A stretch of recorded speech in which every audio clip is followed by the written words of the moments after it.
Sometimes you need a little extra boost to your credit score, but you don't want to pay down everything because of the cost of it. Hey guys, I'm Christian and I've been in the mortgage industry since 2001 and I've worked every position up to being an owner, and I've seen thousands of credit reports. In this video, I'm going to give you 3 ways that you can boost your credit score that don't cost you extra money. Number 1 has to do with credit card balances. A lot of people have multiple credit cards, and so I'm going to give you an example. Sometimes you might have 3 credit cards, and let's say all 3 of them have a limit of $1,000 a piece, right? 2 of them are paid off, and 1 of them has a $1,000 balance.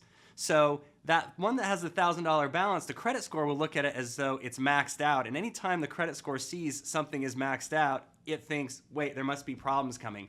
Typically, before people have financial issues, the credit card's balances go up first. So as we get near that limit, the credit score goes down, and then as we hit the limit or go over, then it drops even more. So what we can do is we can take that balance and transfer part of it to the other credit cards.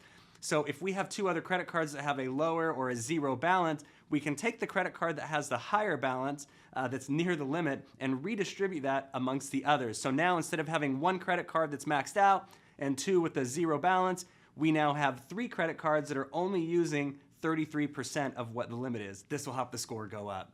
Next part is a lot of people will pay their credit card balance off every month, which is great. You're not paying any interest. I love that. But there's a problem with that. So if you have that $1,000 credit card, and let's say it's a $1,000 limit, $1,000 balance, and you pay it off every month, great, but this isn't what the credit score itself sees. You see, your credit card will report whatever the statement balance is. So if you charged up $1,000 and your limit's $1,000, that's what gets reported to the credit bureau. So again, the credit bureaus look at it and say, wait a minute, we have a credit card that's maxed out. There might be something going on. Credit score comes down a little bit, right? So here's what you can do if you pay off your credit card every month. Find out when the statement ending date is. And rather than paying it off a few days after that when you get your statement, pay it off a few days before. So if your statement ends on the 31st, pay it off on the 29th. So then when your statement comes out, it'll show the 0 balance. That's what will get recorded on the credit report. And then we have money available, we're not using it, and the credit score goes up. Last one, this is one that we've used for many years in our industry. It doesn't make any sense at all to me why it works, and in fact, I think if you research it, it'll probably say that it doesn't work, but we've done it hundreds and hundreds of times, and we've had a credit score increase of about 5 to 10 points. So you know how in the mail you get a mountain of credit offers every day? Might be one relevant piece of mail, but the rest of it is a stack of all these credit offers, right? Now there's a way to remove those and stop those, and it typically helps the score anywhere from 5 to 10 points from what I've seen.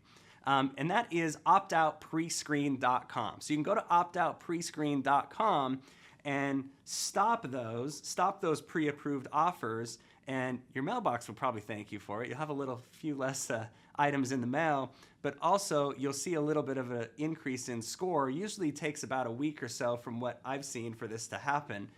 And then you'll have that little bit of an increase in score. Anyways, hopefully this helps you. Please be sure to like and subscribe to the channel so we can keep more of this coming to you. Thanks so much for watching.